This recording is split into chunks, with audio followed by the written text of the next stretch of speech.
So hey there fellow YouTubers, it's Frank Bush here again. So in today's video I'm going to show out a really simple way to build out a USB lighter, if you will. A way that I can use really low amounts of power. I'm talking around 5 watts worth of power, so 5 volts USB technology running about 1 amp or so, to be able to make fires when I'm out in the backcountry. You know, in the last couple of videos I've shown, you know, the building out the USB solar powered generators and those types of things that I can tote around with me and kind of give me power when I'm out in the backcountry. And in this video, I'm going to use these basic components that you see here in front of you to assemble the USB based lighter, yeah? So if you're interested in that kind of content, stay tuned. So I'll give a quick kind of rundown of the different components here. All of this was about 20 bucks, just to give you an idea of the cost of things, if you will. But generally speaking, here, I'll start with this first. So this is just a little polarized snap-on plug. So the thinking of this is really, you know, it's like a little AC plug that you'd, you know, plug into the wall and that kind of thing. And it's got a little hole in the back. And the way I kind of access getting into the wires of these things, you squeeze the two prongs together slightly, and this unit just pops out. So I'll be able to wire up a positive on this side and a negative on this side, yeah? So, like I say, fairly elementary little unit. They've cost about $3-4 down at the local hardware store. So I've got that. And then in order to kind of hold my heating element wires, I've just got some nuts and bolts. And these are M3 size, so it's the metric stuff, if you will.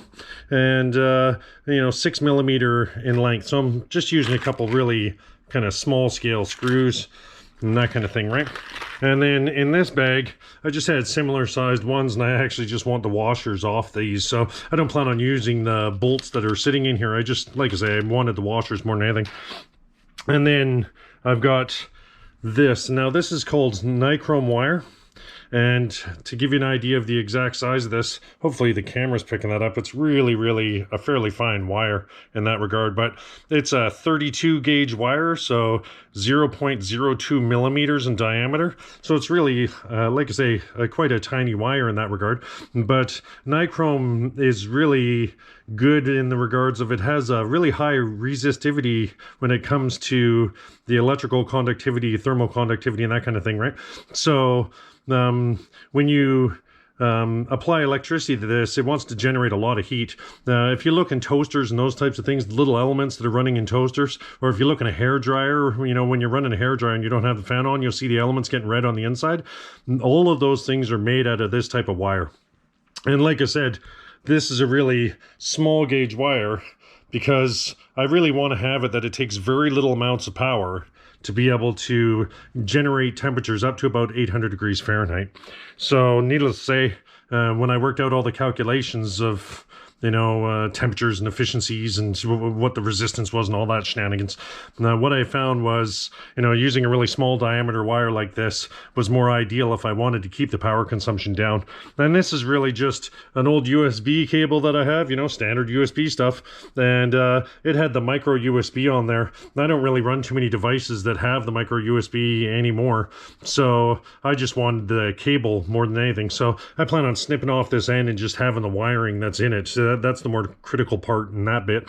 But that's about it, really. All of these components, I might use my glue gun and stuff depending on how the wires fit and all that kind of stuff, but I might as well just move on to the next step and start getting on with the build, yeah? Alright, well, you might notice this cable's a little different. I just did a test on the other one and it wasn't getting the conductivity when I put it on the meter, so I think it was already dead wire to begin with. I didn't want to be fiddling with that. But like I say, I've got lots of these micro USB wires. I got cables all over my house, but needless to say, I'm going to snip off this little micro USB end. So I'll just bust out my multi-tool here and snip that off. You know, fairly straightforward. And now when it comes to the wiring on the insides, just flip over to my knife here for a second and just kind of expose this a bit, hopefully without cutting my fingers off. Alright, so when I pop these open now, on the inside you're going to see a couple different wires. I might have to pull this back a bit further.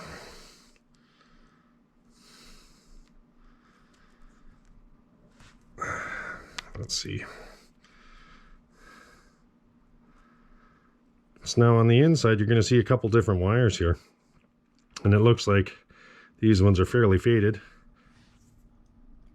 Okay, so I just took a peek at the camera there. I thought, oh, maybe I should shift angles and come up a little closer. So generally speaking, you're going to see a couple different wires inside these USB. So I've got a pink one and a gray one. Normally that would be red and black. And then you've got a white and a green one. So normally the white and the green one are for data. So those ones can go. We're not really concerned about those. And the red and the gray ones are normally the ones that are going to be supplying the power. So like I say, typically it's red and black. In this wiring it's red and gray, but this is an old cable from a couple of years ago, so I don't know.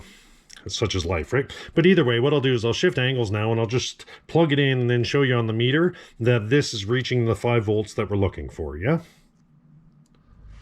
Okay, so I had to just shift over to the little USB solar generator that I built in previous videos. And if you notice the additional add-on here, I added on a voltmeter just to tell me what the voltage of the battery was at. But what I plan on doing is just plugging in my wires to that. But first order business, on that red line coming off here, I'm just going to hook on my meter clip. And now on the black one, or the gray one in this specific case, I'm just going to hook on the other meter. Oh, going to hook on the other meter clip. And so hopefully you can see I'm cleanly attached to those two.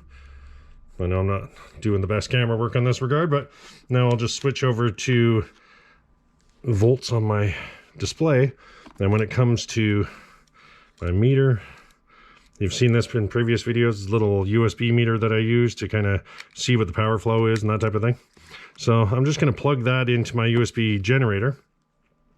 Now it tells me I'm outputting 5.17 volts, and then on my meter on this side I can see that I'm seeing the 5.1, if I want a more accurate reading, the 5.21.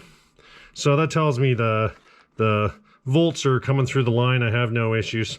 My power supply seems to be accurate on both meters to what's putting out. And like I say, that's just connecting on the red and the gray. Normally it would be the black wire. So I'll just unplug that now. I know that my continuity of electricity is flowing through the wires, if you will, and we'll move on to the next stage. Yep. All right, well, like I say, now that we've confirmed the positive and negative wire and that type of thing. So now with the green wire and the white wire, I'm not really going to need those for any useful purpose in this project, so I'm just going to snip those off. So I'll just kind of peel them back to get them out of the way. And there we have it.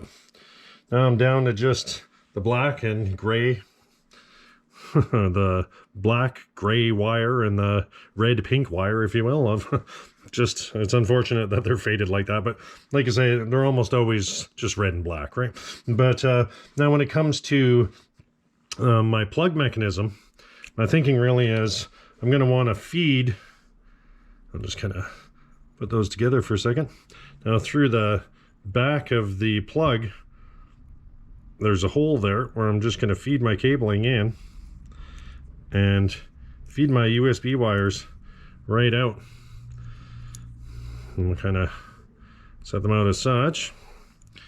Now when it comes to hooking them on, I'll shift camera angles here and see if I can get up closer. I feel like I'm just too far away to get really clean detail on things, but as you can see, the USB is just going to feed in through the back, and I can see there's still a fair bit of wiggle room here, so I'll probably just end up putting a bit of hot glue in there to kind of seal that off. But one way or the other, the next step is really going to be that we just want to connect the positive and the negative to the different terminals that are sitting on the plugs themselves, yeah? Okay, so just to kind of show you, I don't know if I articulated it out well, but the wire had to feed up through the center of the bottom and then out through 2 side holes to then kind of hook onto things, if you will. So needless to say, I've done most of the finicky part now of getting the wires to feed out through, and as you can see, there'll be kind of the positive that connects off to the one plug and the negative that connects off to the other. So just to keep it really simple, all I'll end up doing is let's kind of grab onto this wire and lightly pull. I'm just wanting to strip off the sheath and get down to the copper, and then I'm simply just going to wrap it around the plugs, yeah? But I'll probably just bust out my lighter and do that instead of kind of putting too much tension, because these are thin wires. So I'll cut back when I've got this all just kind of wound around each plug, yep. All right, well, hopefully you can see that. Just kind of wrapped around. I wanted to go around those inner prongs, but the wiring was too difficult. My hands are too big to get into those little spaces, so I just went around the main body of the prongs themselves. That should be adequate in this purpose. You know, as you're building these types of projects out, depending on the plugs and everything else, you just kind of wing it as you go. But it's understanding the concepts that are happening here primarily is the most important part anyways, right? So needless to say, sorry, I'm just sliding up the little end piece here. So now we're just going to want to pop this unit back into the plug and kind of set that back into place again. There we go. Now we should be able to plug this into the USB now and have it where we have the positive and the negative sitting on there. So we'll do that now and we'll give it a test to see if it's working, yeah? All right, so back to the little solar generator there. So I'll plug that in. And I'll see if I can just shift cameras angles and show you there. So as you can see, it's putting out the 5.1 volts. Oh, sorry. You can see it's putting out the 5.1 volts up in the top left here. And there's no amps being drawn at this point in time. So now the thinking really is going to be, sorry about the shoddy camera work, but thinking really is now I just want to hook on to one of these and one of these, and see if we're getting the 5 volts coming through.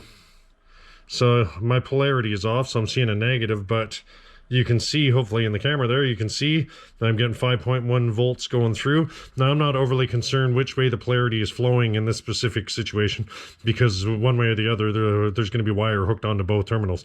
But either way, I can see that one way or the other, the 5 volts is flowing through and out to these two prongs, which is really the key point I wanted to get to. So now let's move on to the next stage, yeah? All right, well, I pulled a couple of the spare washers out now. I'm just going to use the bolt and the washers and those bits and bobs. And now on the prong itself, there's little holes that are on the prongs. I want to turn around and feed that through.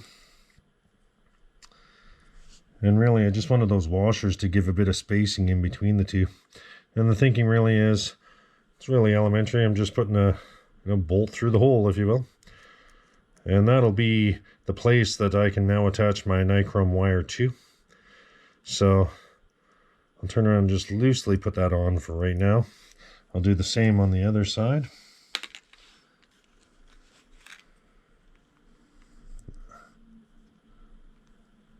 Feed that in.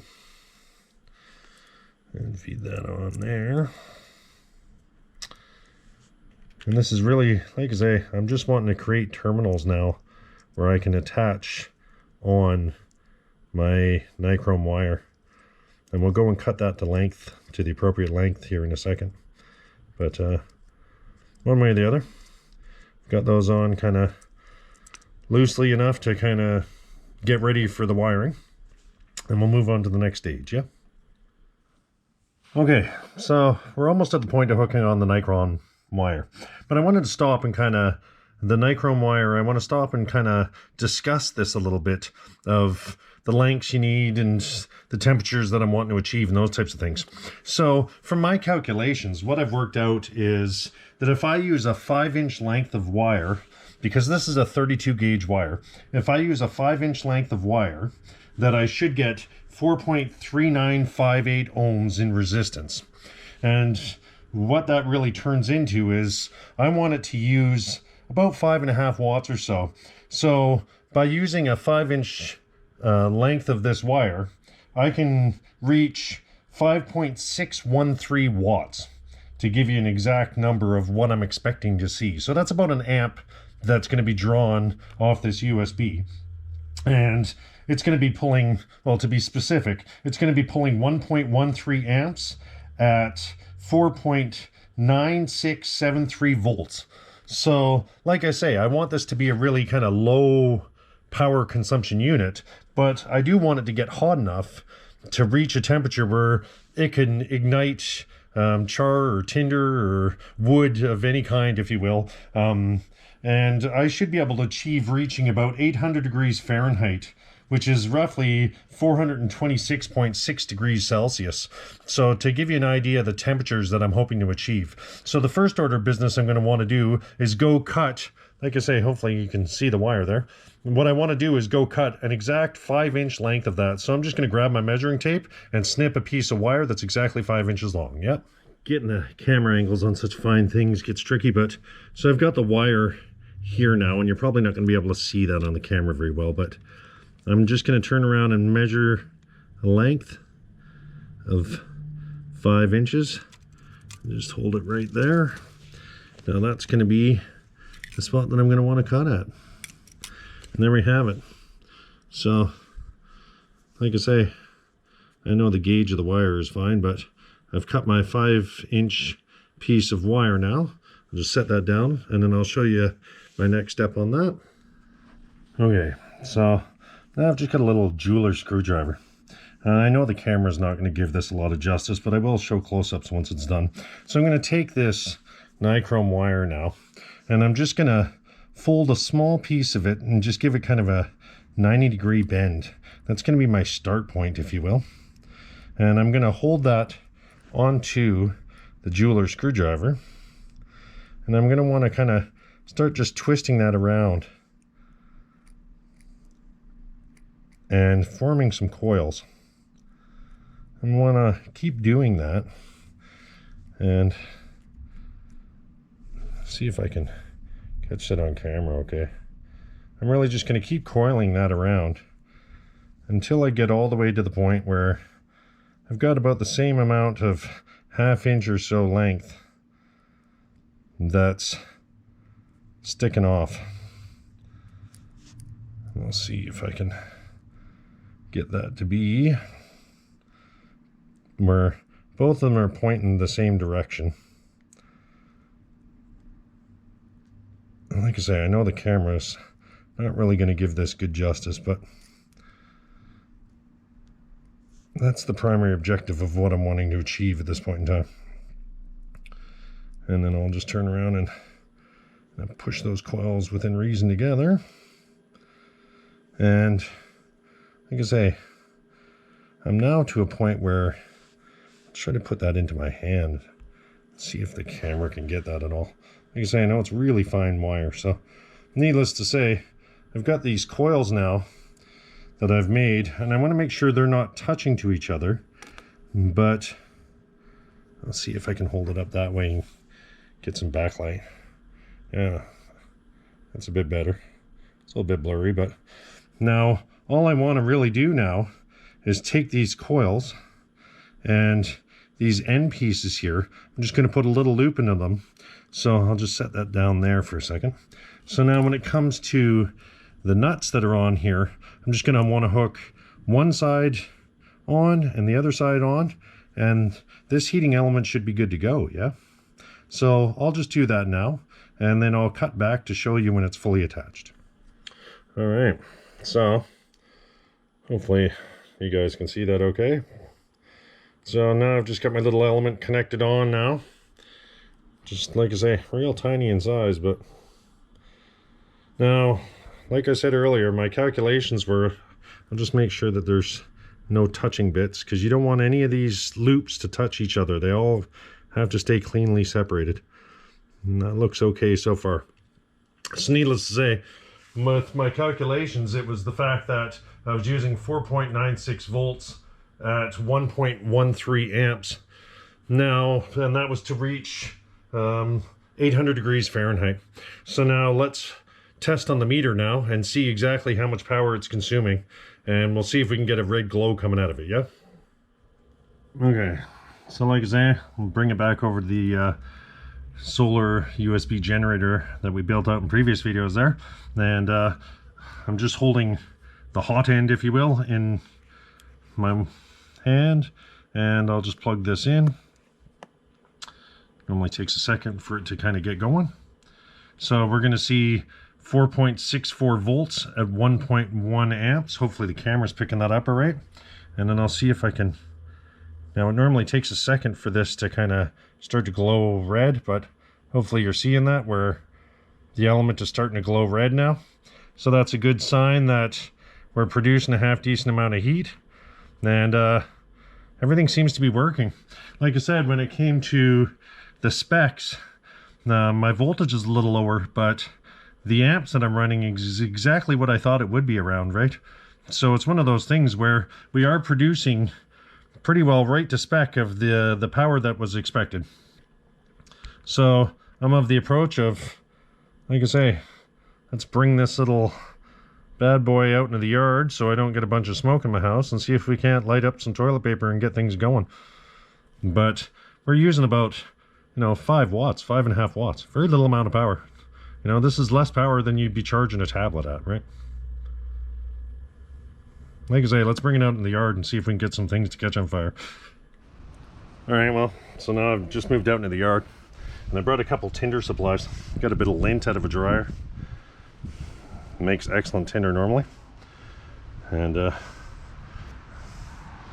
got some toilet paper, cotton ball. So we'll try a few different things and see kind of how easy it is for it to get going, yeah? So first order business, we'll just plug this in. I get a little steel bowl just to make sure we don't kind of set things ablaze in the yard, if you will. So you can see almost instantaneous smoke, right? So that set ablaze, no problem.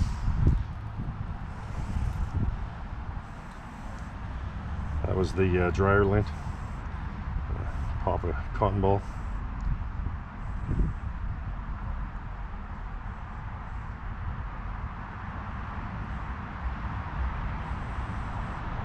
So I might do some adjustments and tweak it so that I'm up closer to 1,000 degrees Fahrenheit, but it's worth just seeing to begin with, right?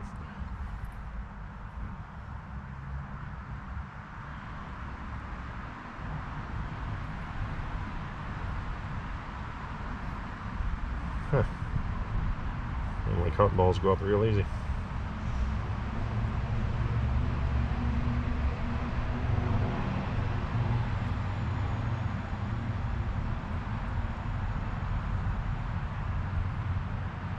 Seems to be just melting. Might have gotten something on it. Yeah, it smells like chemically even. So, needless to say, there's paper up and going. No problems, right? But I'm a little bit kind of wondering why that, oh, there we go, the cotton ball went, but I just didn't want to go. But you can see, within reason, it's easy to get fire going, Even if I was working with natural tinders, this would be enough to get char lit with ease, and that way you could kind of blow into it with a bird's nest and that type of stuff, and get your fires going. But one way or the other, as you can see, an effective tool, and it's using about 5 watts worth of power. This thing uses nothing, it's minimal amounts of energy. I'm not even worried about it overloading my battery bank or anything else. And I know I'm using nichrome wire and that kind of stuff. You can do kind of really MacGyver budget low versions of this as well. I just built this to be a little more long-lasting and durable, and had a spool of the nichrome wire where even if I burn out one of my elements, I can easily just replace it and put on a new one as I move through time. But I'll go see if I can find a kind of more whipped together primitive version of this that I've made in the past, and show you that working as well, where I'm using far simpler items. Let me see if I can find it, and then I'll kind of go off in detail about that one too, yeah. Alright, so I'll show you this version too. This is, like I say, kind of the more MacGyvered version, if you will, but it does use a fair bit more amps. But let's see if I can kind of, the lighting out here is just is what it is in that regard, but hopefully you can see that. Now this isn't made out of nichrome wire. This is made out of a twist tie that came off of like a loaf of bread, an eBay shipping package, that kind of thing. Just a normal twist tie that has kind of the steel wire on the inside, and it was about 3 or 4 inches in length. And it's not nearly as power efficient. It does get hot, it does the job, but quite often USB outputs don't put out the amperage needed for this unless you're able to run like 4 amps off your USB output, which not all USBs can do that. It's one of the reasons why I've made this version with the nichrome. It can run off any USB output device with ease, right? It's not quite as hot, but I don't worry about compatibility to USBs. Now, I'll show you an example of this. I'll shift camera angles and get down close so you guys can see this. This thing runs at a higher power use altogether. It uses closer to about 16 to 20 watts worth of power. So I'll plug this in and hook on the meter and show you exactly how much power this one uses, and I'll show you how well it can light up paper as well. Yeah. Okay, so first order business, like I say, I'll just plug this in and show you the power draw that it does. I'll try to leave that element so it's just sitting in the air, and I'll come in closer with the camera so you guys can see. Hopefully you'll be able to pick that up. So you can see here it's using 3.79 volts, but it's running at like 4 amps, and it's getting hot.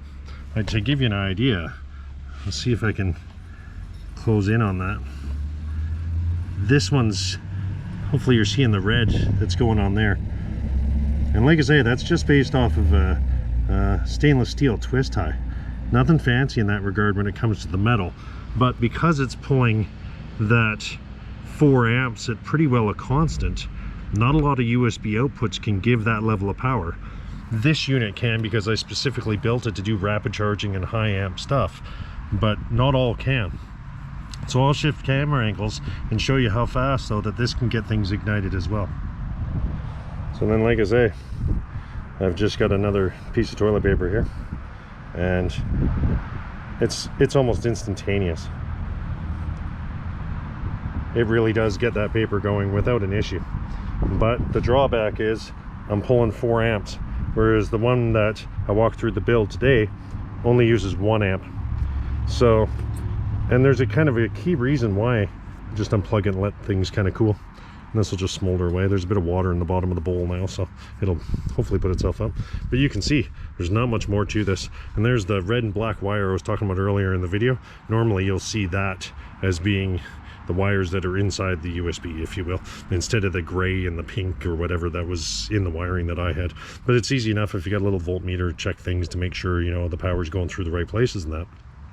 But I'll show you one last thing is kind of the key of, but like I say, in a desperate situation, I can easily use this with this solar generator equipment that I have, because it can put out the amps. But one of the other things I want to show you, and then I'll kind of wrap up this video, is how I can run this directly off my folding solar panels to start to get fires going. Yeah, so let me shift camera angles, set up the solar panel, and I'll show you that now. Okay, so if you watch previous videos of mine, you've seen this foldable solar panel that I have. I've shown it lots of my previous videos, and one of the gains I have about this new setup now is I should be able to turn around and run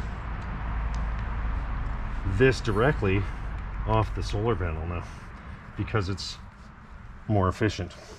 So if I plug that in, I can see I'm pulling 5.12 volts at 1.23 amps. So that should be enough to get that glowing, and I can feel the heat coming off of it, and we should be able to get some paper burning here.